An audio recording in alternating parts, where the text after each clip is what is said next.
Welcome everyone to the third section of the Tower of Spirits, where we will obtain the Ocean Rail map, also known as the Ocean Glyph. These floors are filled with darkness, and to make it even more eerie, you don't have a map. Gasp! To make this a little easier to comprehend, you could walk along the walls and mark your map as you go along to get an idea on the layout of the floors, but of course that's fairly time-consuming to do that. As you can see, I made a fancier variation of just that on my map shown on the right side of the video. I just recommend glancing at it rather than scribbling on your own map like crazy. It just makes it a little easier to kind of just glance at it every once in a while. To the northeast, you'll find a bomb flower. You want to place it between the two torches to the far north to find a room containing treasure. Yes!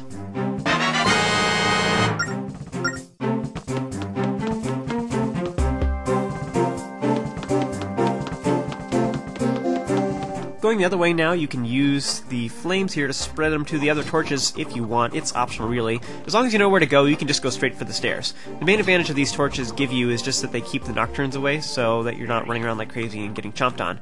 Now, if they see you in the dark, they'll chase after you and try to munch on your head, and you can't hurt them when they're in darkness, so you'll have to run away from them. This stone tablet here informs you of some hidden treasure nearby, and if you know the trick to it, you could technically get it right now. For the sake of the flow of the game, though, I'll actually be getting that in just a few moments. That's all we had to do here for now, so go to the right and then up the stairs.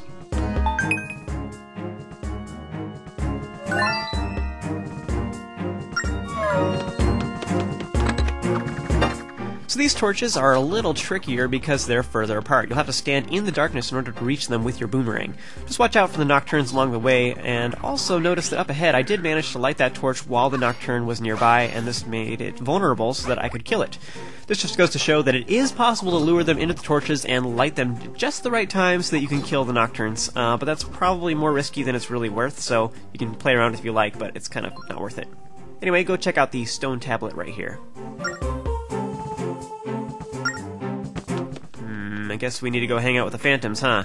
Another thing that you should do is move this flame along to the north. Just make sure that you run away if one of these phantoms sees you.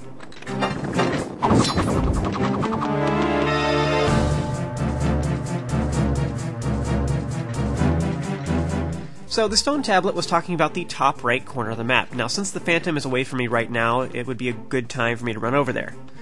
Now the tablet said to blow out the torch here, so I'll pull out that whirlwind and do that to get a clue on what to do next.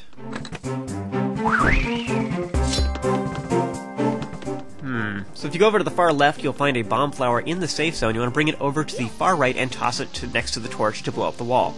You don't actually have to blow out that torch at all if you know where to place the bomb. It's just to the left of the torch. So you could have left the torch lit and then just tossed the bomb right up against the torch, and then you would have blown up the wall just fine. Alright, so 1 tier down, 2 to go. I do recommend getting the one near the phantoms last, since you'll have to attack them anyway. Just kind of makes more sense to just get the one on the far left first. So I'm going to head over there, and you can move the torches, move the flame along with you.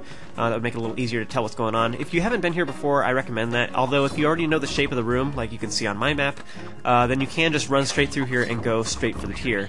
Of course, if you mess up, then you could get stuck against the wall and have some ghost munching on your head.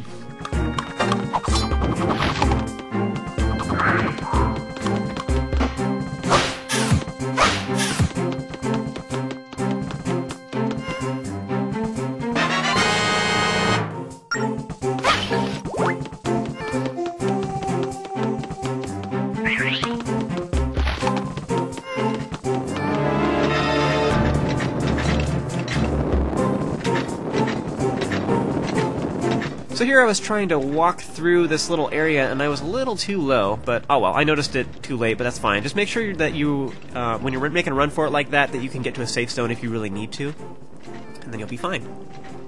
So here you'll notice that the phantoms are chasing me and all, but it doesn't really matter because I'm going to need one of those in a second anyway.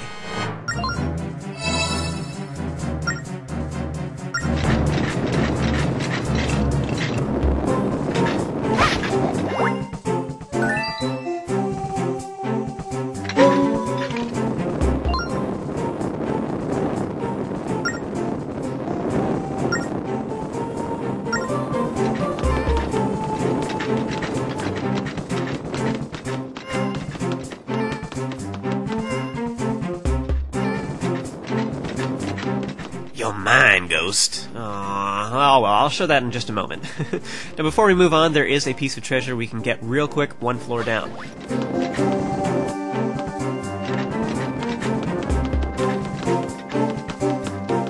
If you have Zelda following you, all you have to do is run circles around these Nocturnes and she'll kill them once she gets close enough, so that's pretty sweet. Alright, so now we have a portable flame. You want to have her stand near the stone tablet that we saw earlier, and now you can read it. Well, shed light just to the right of here a ways and you'll see some tiles on the floor next to the wall. Well, the solution is fairly obvious. However, you can only blow this up if you bought the bomb bag from Beetle earlier. These allow you to place bombs wherever you want. There is a bomb flower in this room to the north, but it's a little too far away. You just can't make it quite in time, which is very sad. I think it's kind of misleading. Like, you can almost make it, but not really. So, anyway, yeah, I find that frustrating.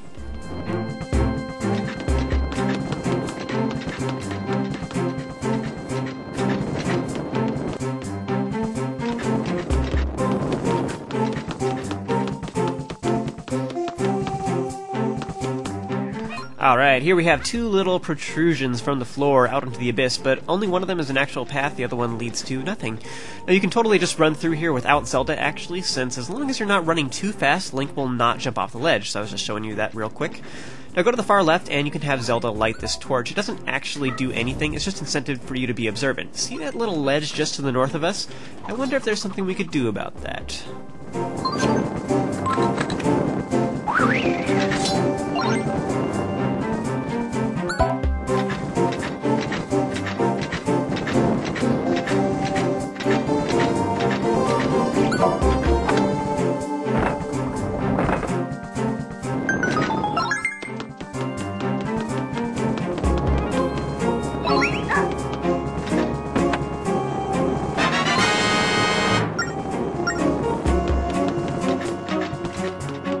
So here I'm just showing how you can walk along these platforms just fine as long as you kind of know what they look like, but that probably looked a little confusing, so I'm just going to walk back and show you that the path is actually there, what it actually looked like, to make it a little easier to comprehend exactly what was happening.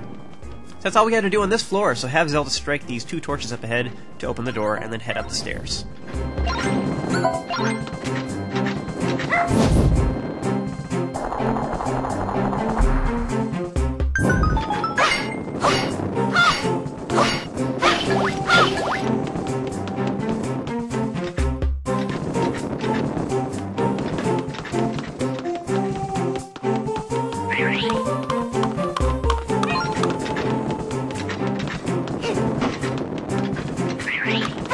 Alright, this puzzle is fairly obvious. We have to press down two switches just like we did earlier in order to open the door. But one of them is hiding in the dark though, so you're going to have one of you stand there, either yourself or Zelda. I don't like being in the dark myself, so I'm making her stand there. Something quick to note, if you are in the dark and you don't currently have a Torch Phantom with you, you can slash your sword at walls to make a quick spark. This gives you a brief glimpse of what your current location looks like. I'm doing it right here just because I'm bored, but just a cool tip nonetheless, right?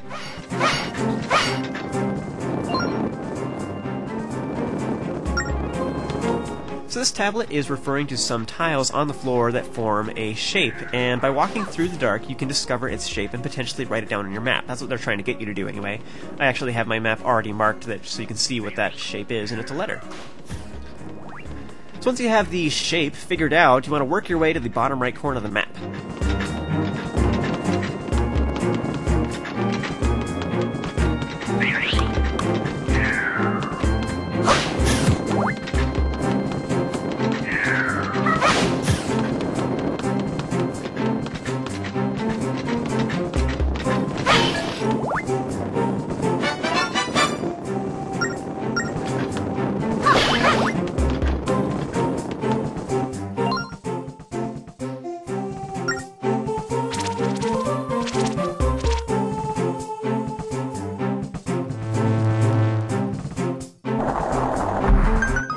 So if it wasn't obvious already, we can't grab this key by ourselves.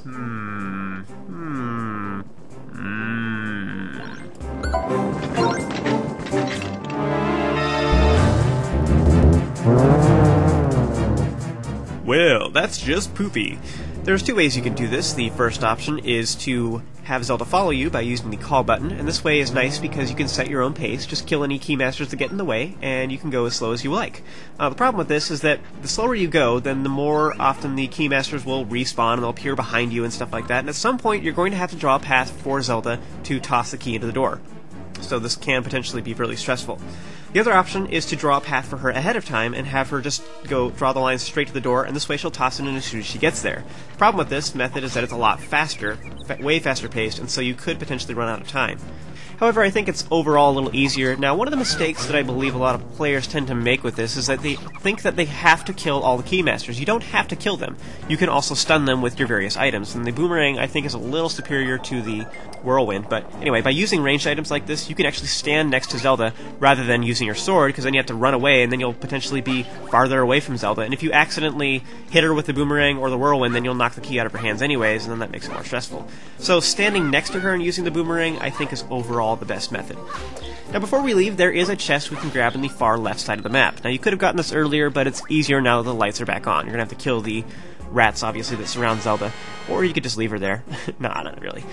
Ironically, we still don't have a map, even though the lights are on, but that's okay. Sweet. With treasure in hand, we've done everything on this floor, so head to the stairs.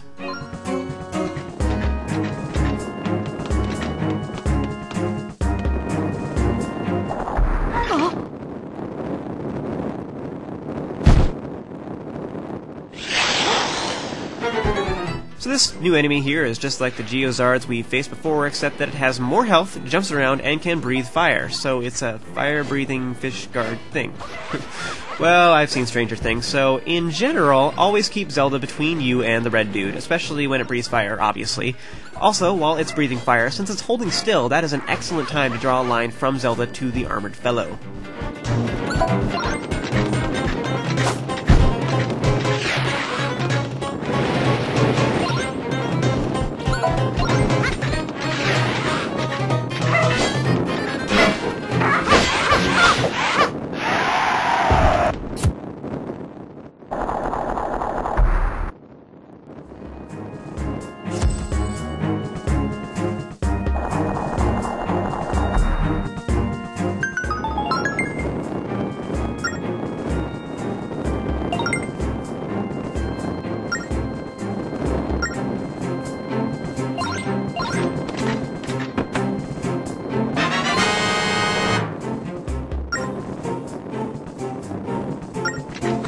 Awesome sauce! With treasure in hand, you want to run up the stairs to find the next piece of the rail map, the Snowglyph. Now that concludes this video and also this chapter. Thank you guys for joining me, and I hope you found this helpful, and I will see you in the next video where we will tackle the Ocean Realm. See you then.